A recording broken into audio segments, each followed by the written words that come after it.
सहरी हो या अफ्तारी, मज़ेदार मुंह में घुल जाने वाले नरम मुलायम पराठे बनाकर सबका दिल जीत लें। तरीका ऐसा आसान बताऊंगी कि यकीन माने आप डेली बनाना चाहेंगे। बिस्मिल्लाहिर्रहमानिर्रहीम। फ़बिय्यला रब्बिकुमा तुकज़्ज़िबान।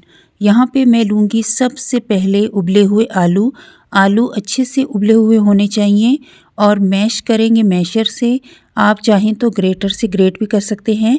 बहुत अच्छे से ये मैश होने चाहिए और इसमें कोई भी ज़रा बराबर गुठली नहीं रहनी चाहिए। आजकल आलू बहुत ही ज़बरदस्त और ताज़े आए हुए हैं, तो कोशिश कीजिए कि आलूओं से तरह तरह की रेसिपीज़ बनाएं। अच्छा जी, यहाँ पे आलू हमने मैश कर लिए हैं अच्छे से और इसमें हम डालेंगे ग्रेट किया हुआ 1 कप मोज़रेला चीज़। 1 अंडा डालेंगे। अंडा ये बड़ा है, आप चाहें तो 2 अंडे भी डाल सकते हैं। ½ टीस्पून यहाँ पे मैं डालूंगी सफ़ेद मिर्च का पाउडर। आप काली मिर्च का पाउडर भी यूज़ कर सकते हैं।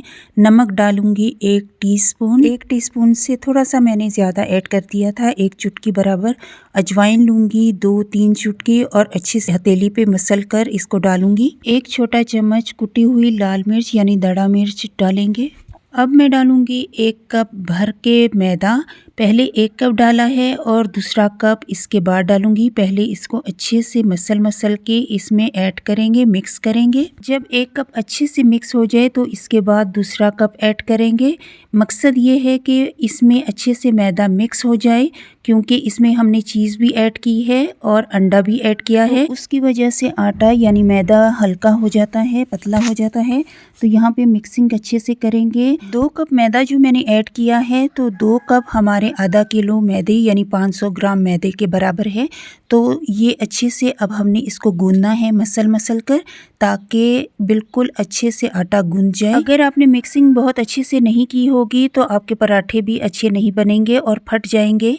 यहाँ पे ये देखिए अच्छे से हमने आटे को गूंद लिया है। अब इसको हमने किसी सेपरेट बाउल में शिफ्ट करना है आटे को, और उसमें पहले हमने बाउल के अंदर ऑयल अच्छे से लगा लेना है। उसके बाद हमने आटे को शिफ्ट करना है। और आप जल्दी से वीडियो को लाइक कर लीजिए और मज़े की रेसिपीज़ देखने के लिए चैनल को भी सब्सक्राइब कर लीजिए और विज़िट कर लीजिएगा। अब ऑयल इसके ऊपर भी हम थोड़ा सा डालेंगे यहाँ पे, और अब हमने इसको 10 से 15 मिनट के लिए फ्रिज में रख देना है आटे को। फ्रिज में रखने से अच्छे से आटा जो है वो थोड़ा सा सख्त हो जाएगा और हैंडल करना बहुत आसान होगा। अब हमने मैदे को अच्छे से छिड़क लिया है, ज़्यादा सा मैदा लीजिएगा।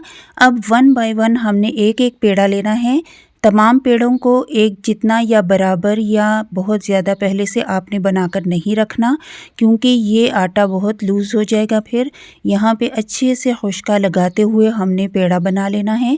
पेड़ा बनाते हुए आप साथ साथ खुश्का भी लगाते जाइएगा, और इस तरह से आपने बहुत अच्छे से आटा डस्ट करना है ऊपर से, और इसको हल्के हाथों से हमने बड़ा करना है, हल्के हाथों से बेलना है। अब भी ये आटा बहुत ही नरम है और इसको हमने जो मैदा है उसकी मदद से इसको अच्छे से फैला देना है, और हल्के हाथों से ही उठाकर हमने इसको पकाना शुरू करना है। बेलन से आपने बहुत ज़्यादा प्रेस नहीं करना है इसको। तो अब हमने नॉन स्टिक पैन लेना है। नॉन स्टिक पैन नहीं है तो आप किसी भी तवे को पहले से ग्रीस कर लें, थोड़ी सी ऑयल लगा लें, उसके बाद आपने पराठा डाल लेना है। 1-2 मिनट के लिए आप एक साइड से पकाएं और फिर साइड पलट दें। जब भी आप पराठा बनाते हैं तो दोनों साइडों से थोड़ा थोड़ा पका के उसके बाद आपने ऑयल डालना है।